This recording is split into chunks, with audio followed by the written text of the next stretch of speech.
On this episode of Star Wars Time Show, Matt and Nick will be recounting their top 3 light side characters and their top 3 light side Force users. Yes, there are 2 factions within the light. Cue the music.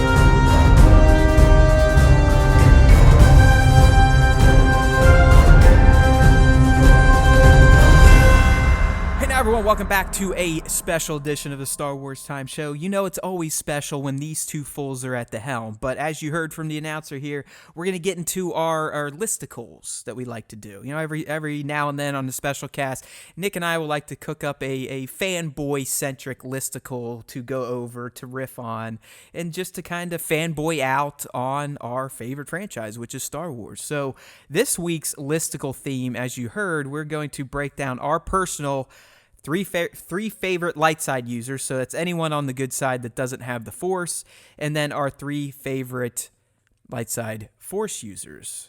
So, Nick, we're going to start with just the straight-up good guys, the non-Force users. So, in your opinion, I don't think we're going to rank these at all. We're just kind of throwing them out there, top 3. I don't know if you want to rank. I think they can probably swap in and out. If I guess at the end of our discussions, if we're forced to, we'll pick a top of each category. But just throw out your first top light side character. Yeah. So the first one on my list, like Matt said, not necessarily number 1, light side character, and some people may argue with me here that is she a Force user, is she not? I put Leia, Organa, Leia Skywalker, Princess Leia, General Leia. Leia, that's my number 1. And the reason that I pick her is because throughout the entire original trilogy, she was literally she was the Force within that trio. She was the one who led them. She was the one who was fighting most passionately for the galaxy. And if it wasn't for Leia, these cast of characters would not have come together. She was the glue. You know, right. Luke Skywalker sees that. Let's be real. Han was an asshole. Yeah, he was just... He never wanted to be doing any of the shit he was doing all the way up through Return of the Jedi. He was, I think, still questioning, like, how the fuck did I get mixed up in this bullshit? Yeah. I remember I told the Rebellion no all those years ago when I made that deal with Enfys Nest. I don't want to be doing this. So, yeah, she was the glue. And Luke, the same thing. Luke was like a chicken with his head cut off, basically. He's this young farm boy. He's full of passion and dreaming of the future and being a bigger and better thing than he was on Tatooine. But he didn't even remotely have the life experience, the leadership practice that Leia got being in Organa and really being mixed up in the rebellion from her birth. Yeah, exactly. Like, he had no direction. Luke was basically given direction the moment that, you know, he saw the message from Leia within R2-D2.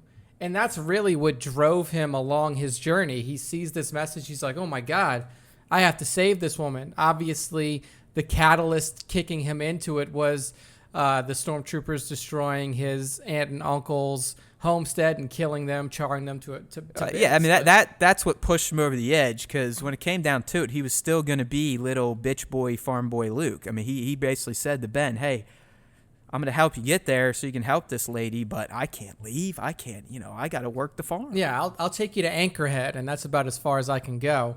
But she was the one, and that's what always made her special to me in terms of, as we've categorized these people, these light side non-Force users. Now, yes.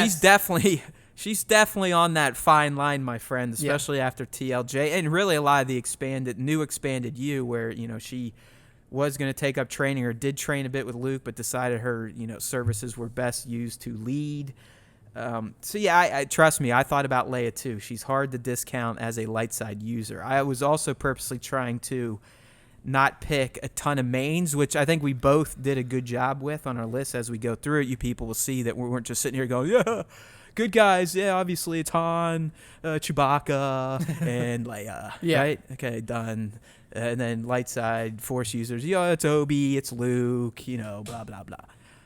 So, yeah, she's fine line, but I think the way she's characterized and the way she carried herself, I'll give you the pass there on just a straight light side user.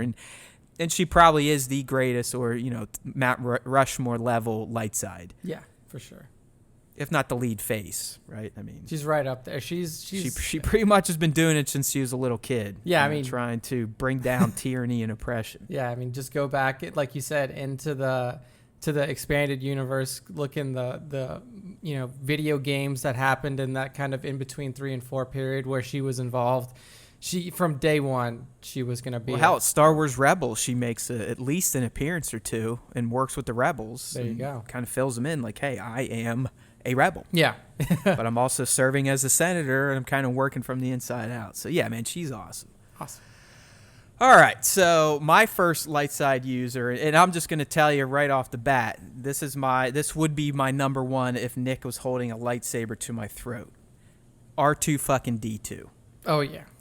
I don't know of a more impactful light side character across the 3 trilogies. I mean, he hasn't done as much in the sequel trilogy because he's kind of like Luke and got a little pouty and just kind of shut himself off from the world. But if you think about what this little astromech has done for our characters, for the mains, they'd be dead without this guy. I mean, he's Mr. Clutch.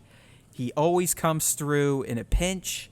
And he literally, from his best friend, is treated like a bucket of grease. So not only is he a hero, but he's a tragic hero because of the way he is treated by what you would call almost his lover at this point. Yeah, his hetero life mate, as you know, Jay would say in Jay and Silent Bob.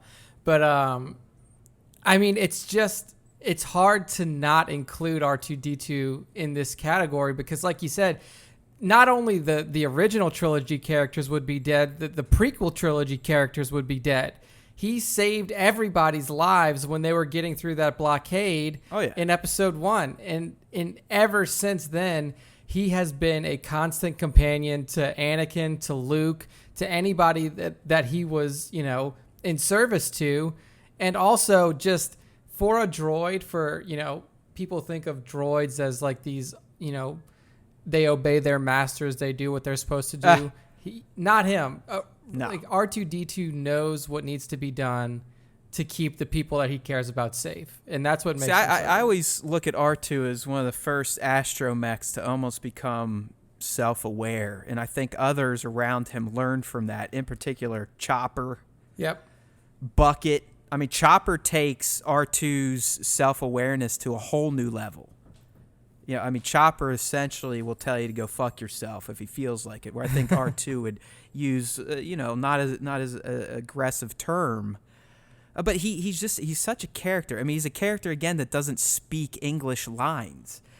Yet, as a fan, you can sit there and listen to him beep and bop and pretty much know what he's saying. It's just like Chewbacca. I don't speak Wookiee. Nick doesn't speak Wookiee.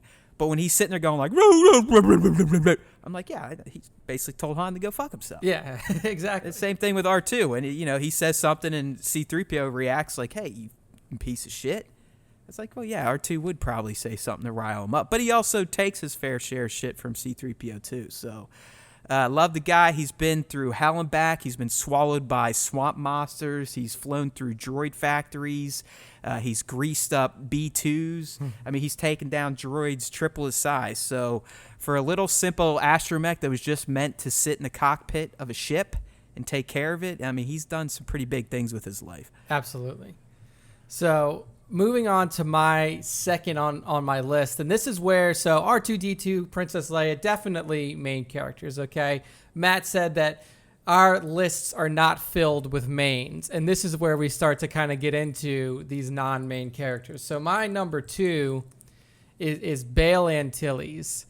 Now, if you don't know who Bail Antilles is... I like that. This is like, it's almost a deep cut. I mean, if you're a real fan, you should know it right away. If you don't, punch yourself. But I like that. This is a deep cut choice. I was sitting there and I was thinking, I was like, what person has been staunchly light side for as long as he's been around and is key? Like, if he wasn't there, we would be in some serious shit. And Bail Antilles is that person. If you look at what he's done from his time in the prequel trilogy, and even, you know, in the effect that he had on the original trilogy, he saved Grandmaster Yoda from almost hold on. You're talking about Bail Organa. Bail Organa, yeah, not Bail Antilles. That was my bad. Antilles was his homeboy, like his captain. He's the captain of the Tantive 4. Yeah. So yeah, that was my bad. I put the fucking wrong name. But I actually, that dude, the dude who's the captain of the Tantive 4 is also a very good deep cut here. I'm talking about Bail Organa. I should shoot myself because I fucked that one up. It's fine. I think we talked about this on the last cast. I mean, when Nick makes mistakes, he, after the cast, will sit down with his cat tail, kind of, what was that movie? The fucking... What a guy, Tom Hanks, he beats himself. Da Vinci Code. Yeah. Yeah, so after this, he's going to take his Jedi robe off. He's going to kneel in front of his Star Wars altar and beat himself with a cattail. Yeah, so that's coming up. I don't know. We might put that up on the YouTube channel. But yeah. We can get like some masochistic freaks to start watching that stuff. But so Bail Organa, his role not only within the formation of the, the Alliance of 1,000 Senators, which was shown in the deleted scenes from the prequel trilogy. So basically building the pre-rebellion. He did that. He was always on the side of good and always on the side of the Jedi when it came to the prequels. He saved Grandmaster Yoda when he was escaping Coruscant, made sure he got to safety. He, helped both Grandmaster Yoda and Obi-Wan Kenobi hide themselves while Order 66 was being, executed across the galaxy. He takes Leia in and fathers her, raises her from a child to become the staunch rebellion leader that we see in the original trilogy and through the sequel trilogy as well. This guy... he's a pimp, man. Yeah, really, what he did in the prequels, in particular, rots. As Nick pointed out, you could make the argument that without Bail Organa, it's done. For the Jedi. Yeah, if he's not there to pick up Yoda, then right. Yoda was literally, he gave up. He knew he was beat. He was getting his ass kicked by Sidious, crawling through the pipes. It was all. I think it was planned to be picked up, but even just the fact that he provided the rendezvous for Obi-Wan to meet back up with them after his little excursion on Mustafar. And more importantly, he's the one that stepped up to take one of these Skywalker twins, which had to be split up. You couldn't keep them both together. And as Nick talked about with his first choice, without Bail, you don't get Leia molded the way she was molded, to do the right thing, to fight for the little guy, to fight for what's right, so on and so forth. So while he really didn't get a ton of screen time in the movies, his impact on the Skywalker saga is strong. I'm glad that he did pop up in Rogue One for a bit. It just reinforces, Nick said, his connection, his belief that the Jedi were good and were not responsible for the fall, this, that, and the other thing. Because, in the end, just as like we're kind of seeing now in American media, Palpatine succeeded in convincing the galaxy that the Jedi were the bad guys. Yeah. They were the ones that were the cause for the Clone Wars. It was their fault. They tried to kill them, yada, yada, yada. So Bail was huge in being able to counteract that propaganda and get the Rebel Alliance formed. So, yeah, that was him right there, Bail Organa. Clear, light side character. All right, up next, going the animated route. I actually have two animated characters on my light side, so suck it, animated haters. But I'm going with a very fresh new character, and that's Kaz Zioda. Whatever the hell his last name is. Kaz, but from Star Wars Resistance, okay? Why Kaz? Well, I love the guy. If you've been listening to us since day one, you know that we both love the guy, and we've given you multiple reasons why. I'll kind of recap a few of them for you. Kaz is not your typical Star Wars lead hero. All right, he's growing into one, but that's why I love him so much, because we get to see him as a kind of a vulnerable hero at first, kind of a klutzy hero, kind of dopey, just with common sense and stuff like that. But throughout the first season of Resistance, we see through interactions with other people, seeing bad guys doing bad things, what he turned into by the end. And he now is a full-fledged, prototypical Star Wars hero, albeit with the Kaz charm. So I just really have appreciated how the character was written, how he has grown. He's funny, he's klutzy, he's smart, he's daring. He's a good pilot. He's just a very interesting new character that I am intrigued with and engaged in seeing how he's going to change in season 2. Yeah, I mean, the good thing about Kaz, and this is what we talked about when we were doing our Resistance recaps every Tuesday when the show was on air, he is unlike anything that we've seen in the fact that he wants more than anything to be a hero. Like, you can look at Luke Skywalker, and like Matt said, until his grandfather and his uncle and his aunt were killed, he was just like, I'll get you where you need to go, and then I need to go back to being a farm boy. Kaz, from day one, from moment one that we saw him, he wanted to be the hero, and he has worked towards that for the entire time that we've seen him through season 1. He didn't know how to be one the best way, but he did it in his own Kaz way. He got there the way that he, discovered, and the way, given the means that he was, given, put on this Colossus station, told to be a spy by one of the most famous Resistance, people in the galaxy, Poe Dameron.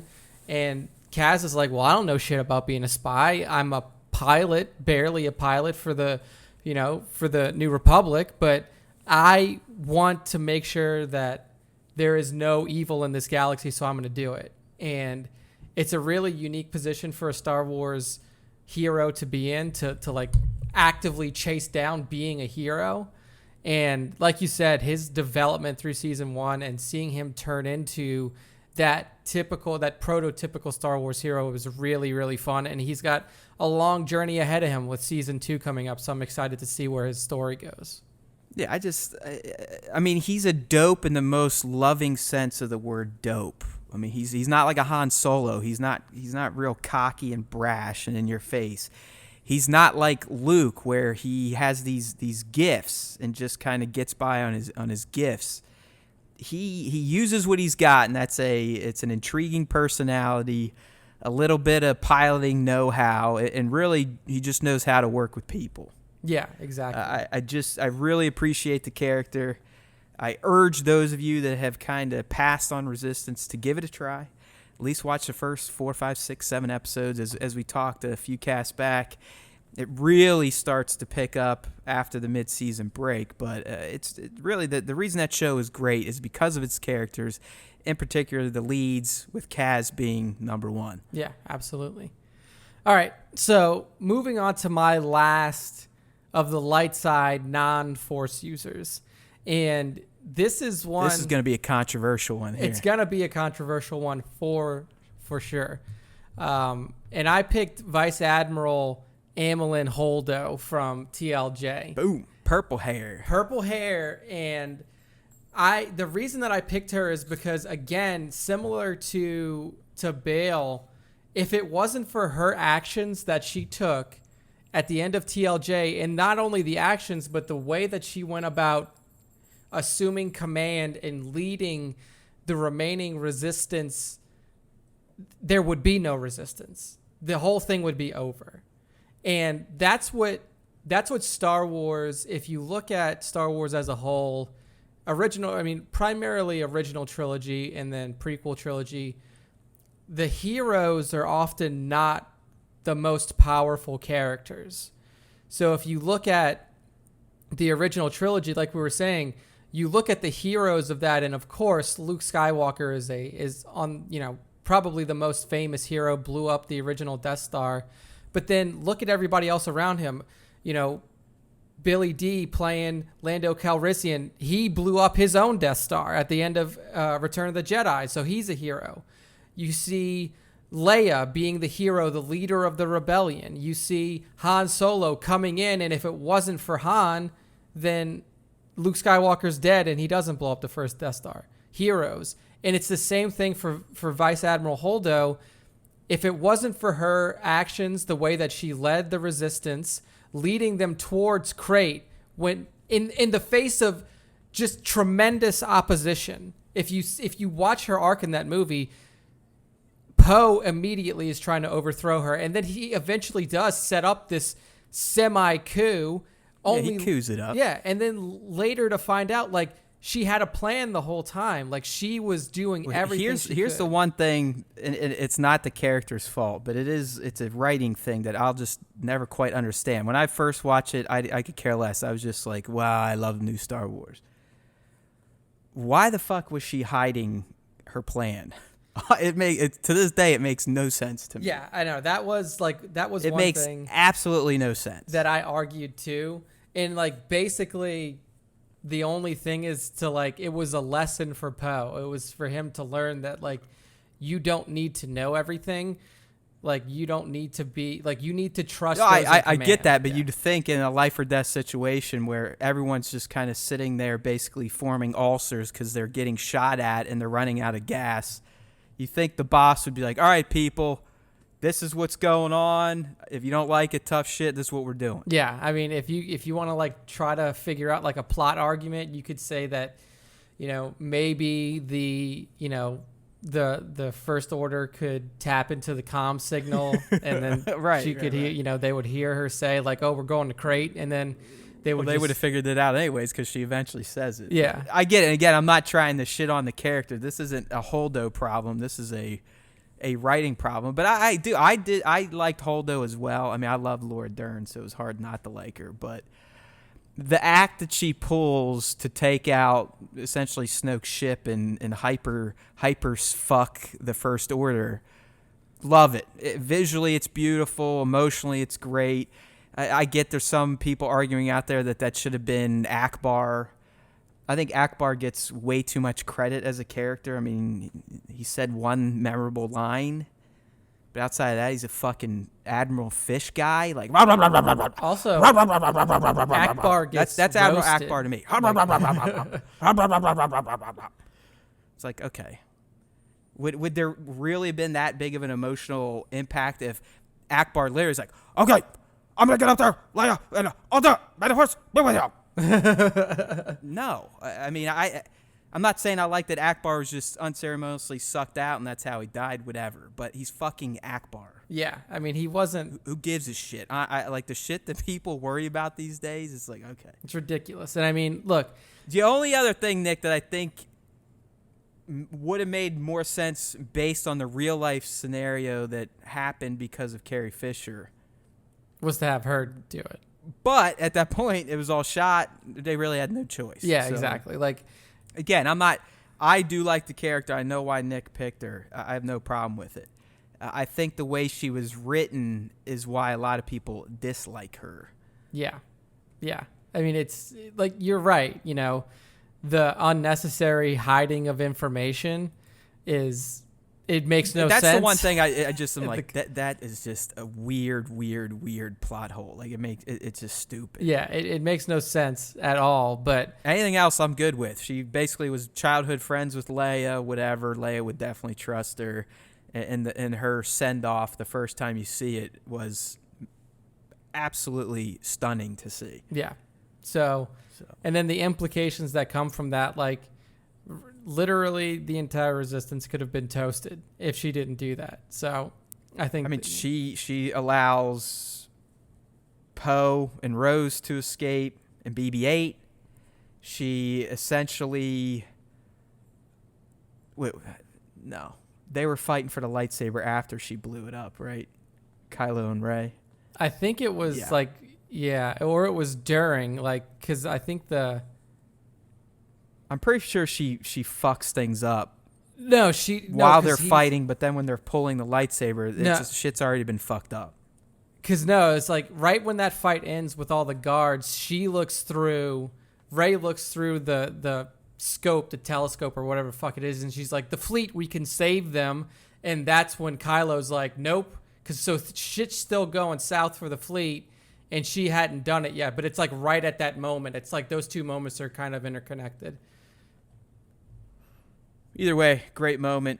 fun character. I just got her action figure. I'm going to try to do something stupid with it, like make it a very action-oriented shot for a lady who's essentially dressed like a princess. Yeah. Good stuff. All right, your turn, sir. All right, and as I tease, I'm staying in the animated Star Wars universe, whether you people like it or not.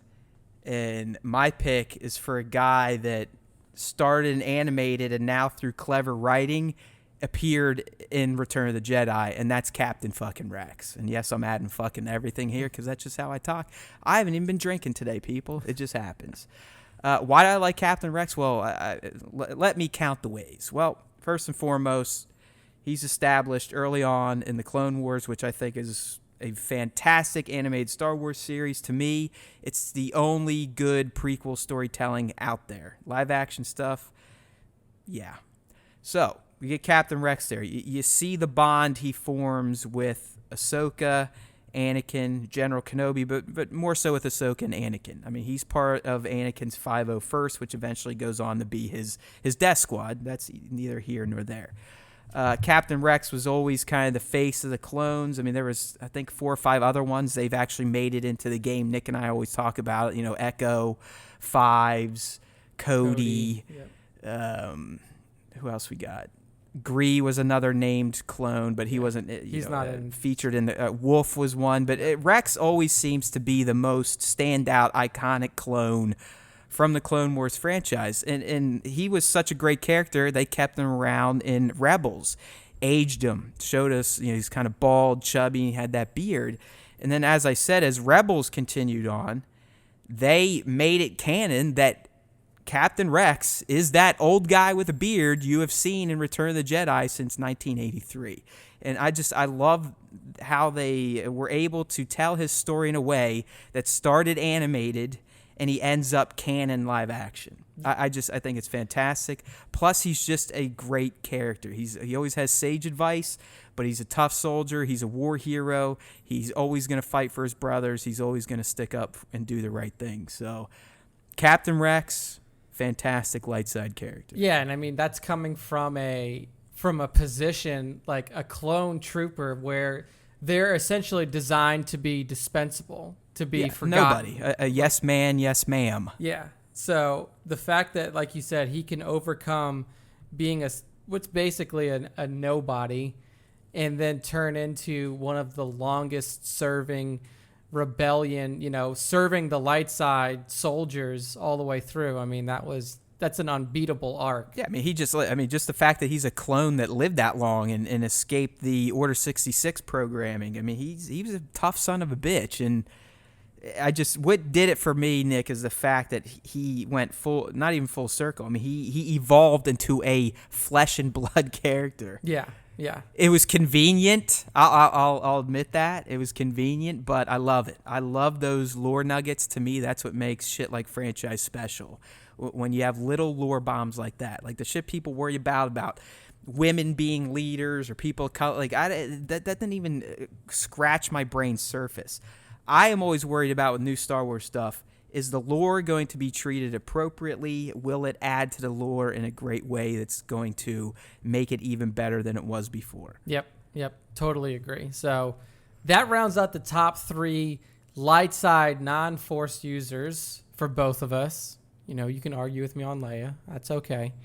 So let's. Goddamn, Nick's so stupid. He put Leia and she uses the Force. She used the Force to save herself in TLJ. These guys are so dumb. So let's move on. Let's move on to the Force users, people who the tricksters, primarily the magic use people. the Force. So I'll kick out my number one first, and I kind of went back and forth on this one a little bit. I put somebody's name down initially, then I changed it, and it's a tough call, but I went with Qui-Gon Jinn, top 3 light side Force user, and here's why. If it's not for Qui-Gon Jinn, you don't have a Skywalker lineage. You know, you can argue that, you know, now that we know that Palpatine was Anakin's father and he was kind of orchestrating things in the background, you know, it may have all come to pass anyway. But as we see it in canon, as we see it in the films, Qui-Gon Jinn is the reason that Anakin Skywalker is who he is, and what he turns into. He's the reason that Luke Skywalker comes to be. And he's also the reason that we have Force ghosts at all. At the end of episode 3, Yoda tells Obi-Wan Kenobi, your old master has learned basically how to defeat death, and you need to learn this as well, and so do I. So his lasting impact on the Star Wars franchise, outside of the prequels, outside of the OT, and outside of everything, the prequel trilogy is almost as long lasting as anybody's footprint. I mean, he is the character that set in motion the entirety of what we see in live action Star Wars movies. Yeah, pretty much. I mean, you could even make the argument, he found Anakin, but you make the argument without him being Obi-Wan's master and the way he died, Anakin still wouldn't have been trained. It's because of Qui-Gon's dying wish for Ben, or Obi-Wan. I'm using his secret name for some reason. I mean, his dying wish for his apprentice was, hey, man, whatever you do, train that kid. Yeah. Train the kid. So, I mean, you could make the argument that Qui-Gon is 100% the reason Anakin became Darth Vader and the Emperor was able to take over the galaxy and the Skywalker twins were born, this, that, and the other thing. Because I think even if they said, no, we're not training him, he still would have got trained because of Qui-Gon's wish. Yeah, exactly. Obi-Wan would have gone behind the council's back to train this kid, or he would have done what he needed to do to serve Qui-Gon the way that an apprentice. Yeah, I mean, he's also responsible for creating one of the greatest Jedi ever. I mean, you gotta argue that Kenobi is one of the best, one of the most impactful Jedi. I mean, he made some dumb decisions like everyone else during the prequel era because they're, I don't know, smoking bongs up in the Jedi Temple. Who knows what those idiots were doing? But we can pretty much confirm Yoda's a bozo, Mace is a bozo, Qui-Gon's a bozo. They're all bozos. Every master in the prequel area was a cocky asshole. Yeah. Right? Couldn't see what was right in front of their face. The hubris thing, just like Luke brought up in TLJ. So, yeah, I mean, I love him too. I mean, he had a bitchin' haircut, bitchin' beard, right? Oh, yeah. I liked the way he fought. I liked his sword style. I liked his attention to the living force, and he wasn't so much by the book. Yep. Which obviously rubbed off on Kenobi and rubbed off even more on Anakin. Yeah, and I mean, he was so defiant that he wasn't, like Obi-Wan said, if he would have just changed his ways a little bit, he would have been on the Jedi Council. He would have been one of those grand masters that are on the council, but he wasn't. Right. Like he was a bit of a bad boy. Yeah, he was. A lot of people throw around this term "gray Jedi," and really, what they use as almost an archetype for that is Qui-Gon. He's the one that, like you said, he functions in a different sort of space than the rest of the Jedi. He was way more practical, and he was way more concerned with the things and the people around him, whereas the Jedi themselves, like we learned in the Clone Wars cartoon series, they would literally let planets get invaded, or they would let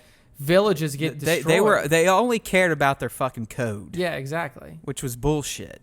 And Luke said as much in TLJ, so did Yoda. I mean, it was bullshit. So don't do this. You can't like people. You can't do that. You can't do that. You can't. Anytime you have that many rules, you're going to have something that happens like Anakin Skywalker. Yeah, absolutely. So you go with your first. Yeah, so my first light side Force user here is going to be Ahsoka Tano.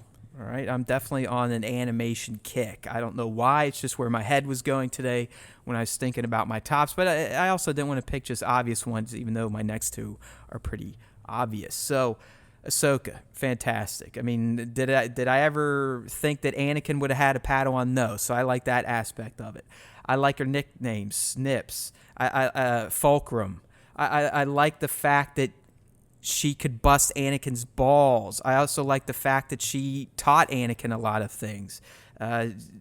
the dynamic between Anakin and Ahsoka is so great in the Clone Wars. That's why I'm jacked beyond belief that we're getting it back, and we're going to see that narrative play out finally, when it doesn't just end with her being essentially quitting the Order and him being damaged by that. We're going to see further how maybe her influence pushed him or tried to keep him from the path that he ended up on. And then, she makes it into Rebels, and she's this whole different type of character. She's no longer a Jedi. She's dual-wielding these different-sized lightsabers. They're white-bladed. Plus, I'm not going to lie, she looks sexy as hell as an older Tortuga or whatever the fuck she is. I'm kind of creepy like that. But yeah, she's a very wise character where she's left in the franchise. She made it through the end of Rebels. Her and Sabine were headed out to go look for Ezra, but I've always liked the character. She's sassy, she's tough, she doesn't take anyone's shit, including the Jedi. I mean, I love that she basically said, "Fuck you guys, you tried to screw me, I'm leaving." So she's a little orange badass. Yeah, absolutely. I mean, her personality among Jedi was what stood out the most. Is she wasn't this kind of force first, I want to learn as much as I can about this, or, this obedience. She was very, like Anakin definitely, they were perfect for each other, because she was very, I'm not going to follow the rules, I'm going to do what I need to do to save. Yep. Or to be great. So, I mean, like I said, I loved how they interacted. Yeah, absolutely. She's a fantastic character, and I look forward to seeing where threads with her go in the future. So, excellent choice there. So I'm going to go with my next one, and this one's going to be it's another one that's going to be hard to explain. So I'm going to go with Starkiller, and I know a lot of you may be thinking, like, what do you mean Starkiller's that fucking light side? He was a Darth Vader clone. He was a dark side user.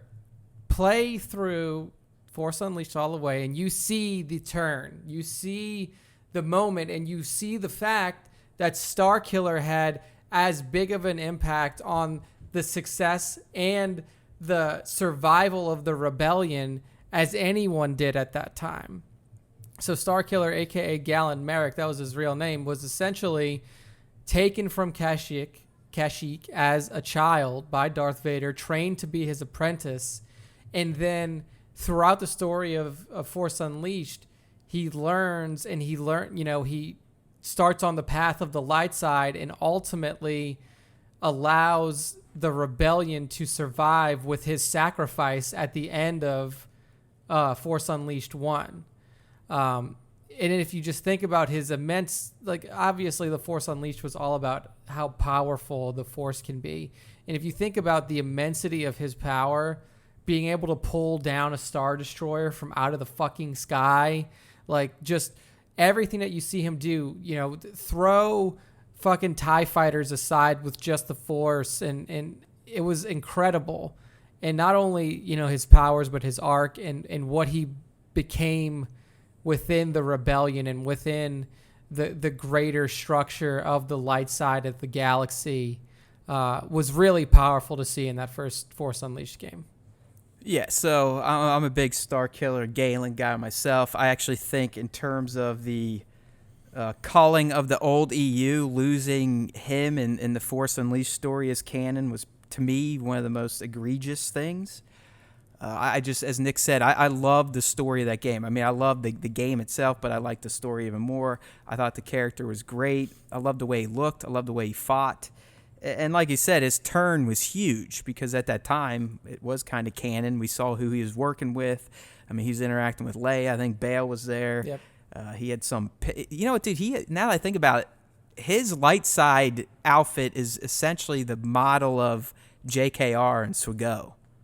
Yeah, it's a little bit, right? Wasn't it kind of white hooded with some straps and shit? Yeah, if you go back and look at the outfit, it's not the one that's on the cover of the game, but yeah. No, that's when he's still wearing his badass dark side stuff. Yeah, but yeah, he definitely has a look like No, that. I mean, he was a badass character. I mean, we never saw the Force used the way he was using it. As Nick said, he ripped down a fucking Star Destroyer. That's kind of impressive. Dual wielder. He's just a pimp.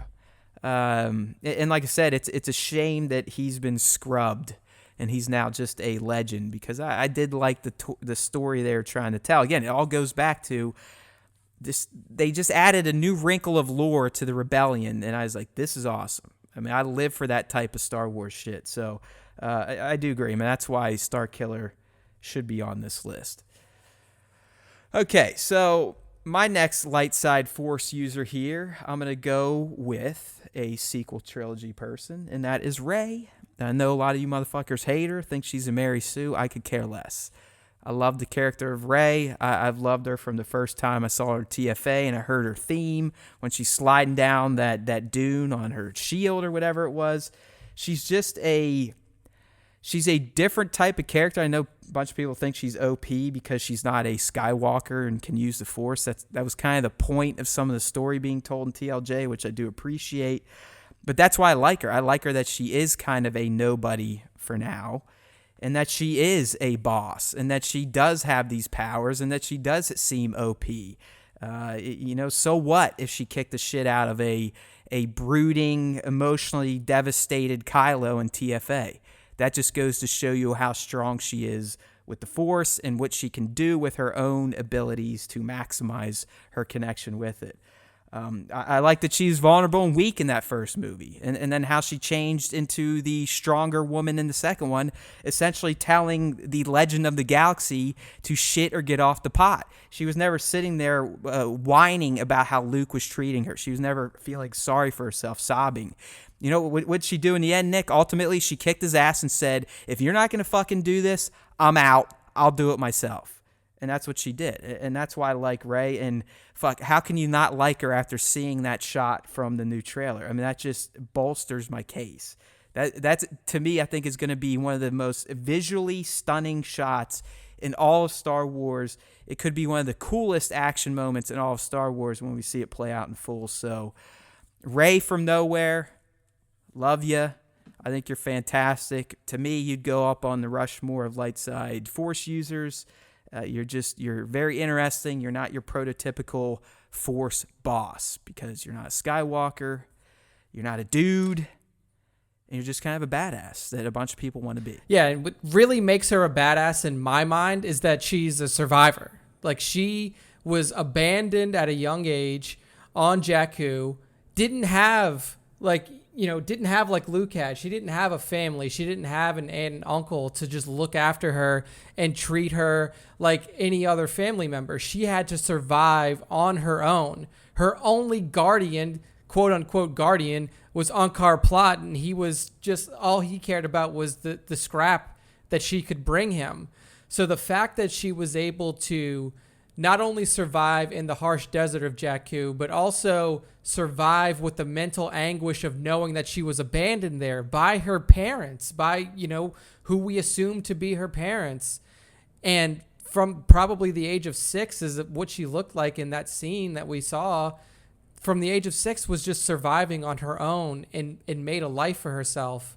And then to find out that she is this Force user, this light side paragon, and take that on as willingly and as powerfully as she did, it was super, super impressive. So yeah, I mean, Rey, say what you will about, oh, she's too powerful. Oh, she learned stuff too quickly. It doesn't fucking matter. Like, Rey overcame adversity and deserves all of the power that she has. And she's used it in such a magnificent way from what we've seen so far. Yeah, it's like really people, for some reason, want her to get her ass kicked. And it's like because, I guess, Luke got beat up. But we understand, I mean, Luke was kind of bumblefucking his training.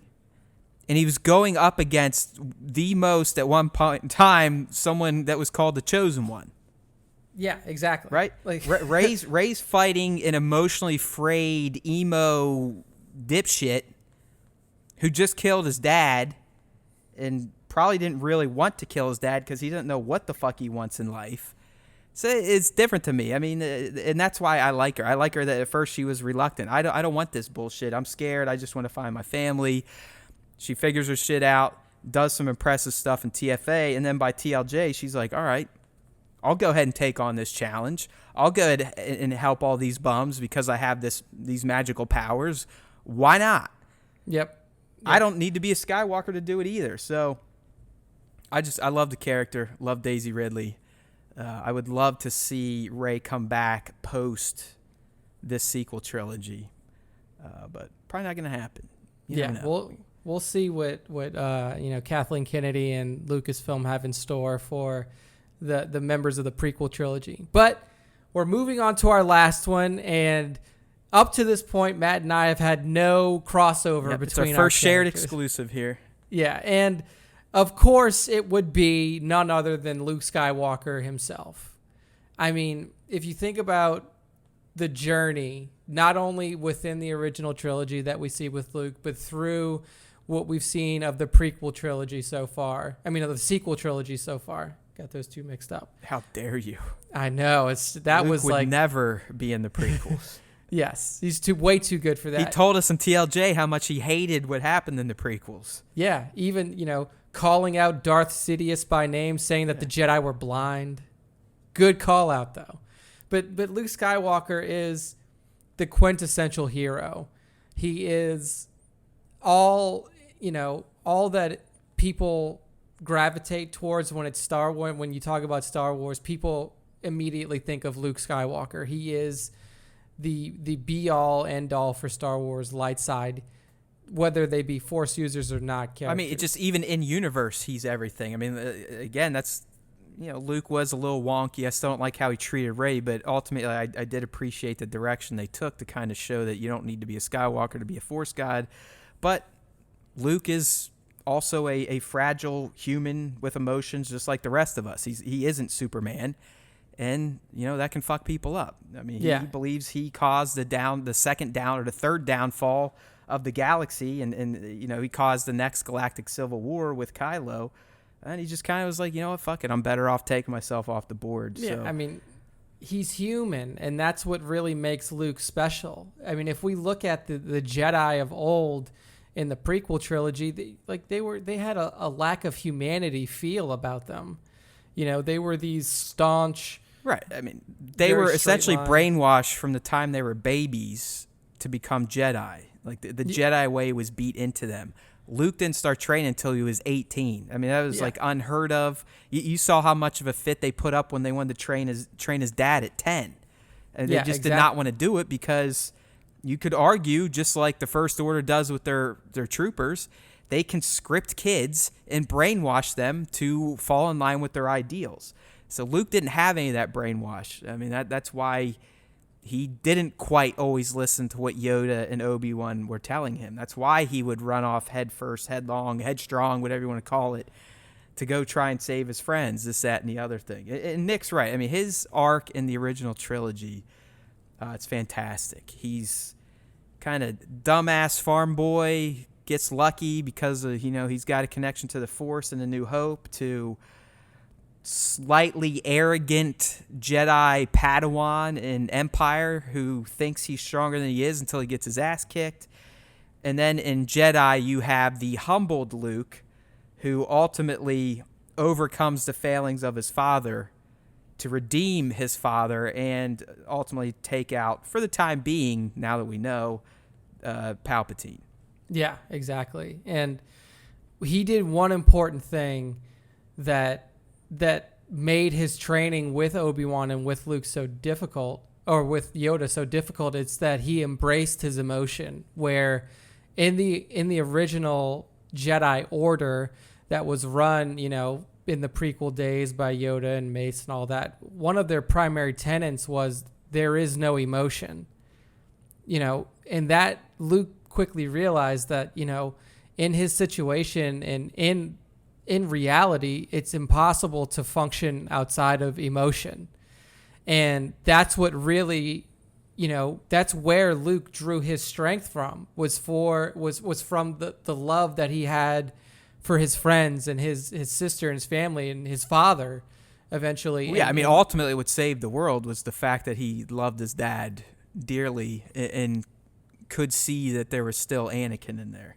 Exactly. And Yoda had never really been able to see past that. Like even within, if you look at the, the moment between Anakin and Yoda in episode 3, Yoda literally tells him like, you have to remove all attachment from your life, which basically meant that everything that Luke felt for his friends, for his sister, for his father, if he was back in the prequel days in the Jedi Academy there, Luke would have told him the same thing. This attachment weakens you, and it's gonna serve as a means to your downfall in the end.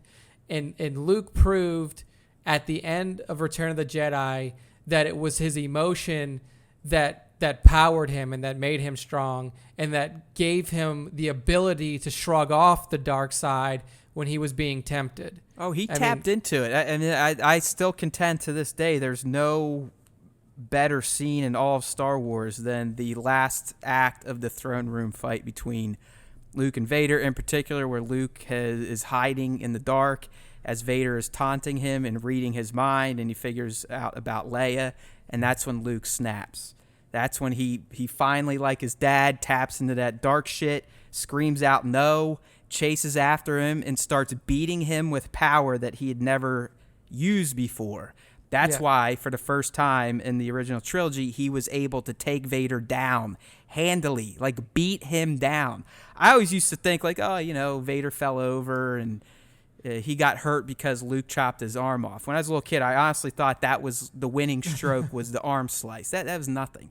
The arm slice was the visual cue for Luke to realize he went a bit too far. Yep. You better pull yourself back, or guess what? You're looking at yourself right now. You have fulfilled the vision in the Force Cave on Dagobah. You will become the next Vader if you keep tapping into the dark side for hate and for power. But he needed that to take Vader down, because up until then, his physical power was nothing compared to that of Darth Vader. Yeah, but because of his emotion, as Nick said, because of his love for his sister, he was like, fuck this, tapped into it, beat down Dad. But then, because he's Luke and not the weak Anakin, which, again, Nick has a good point, maybe the Jedi and fucking with Anakin all those years, maybe that's why he was weak. Luke was able to pull himself back to the light and overcome the challenge that his dad could not, that Palpatine was throwing at him. And it's one of the most emotional scenes in the entire saga, if not the most emotional. It's a beautiful moment for me. It is my personal favorite moment. I will say it until I die. They'll never top it. They'll never top it. It's a byproduct of the point in my life when I watched it. I was a little kid. I would tie it to my own dad, so I got all that stuff mixed up in there. But it's one of the more emotionally charged scenes in all of Star Wars, and that's why I love Luke Skywalker. Absolutely. So that rounds out our top 3 light side Force users. That rounds out our top 6 light side characters and Force users. So, I mean, it's a pretty solid list, and, I mean, I feel really good about who we chose. You probably could have picked all the mains like Matt said at the beginning of this episode, but I feel like the people that we chose and the reasons that we gave behind them really, they're strong. And think about it. Is Han Solo that great of a character? Honestly? I mean, like, he is at the very most a reluctant hero. Exactly. I mean, he was always bitching, always whining, and always macking on Leia. I mean, that was his MO in the first 2 movies, was to whine and mac. Yeah. Then after he got humbled a bit by getting caught and needing to be saved himself, then he started to kind of come around to the, all right, friends are good type of thing. But I'm not going to lie, Nick, until I saw Solo, it's not like I hated Han. Obviously, I loved him. It was Han. He's Han. Yeah. He's Han. Solo, to me, added some character to Han.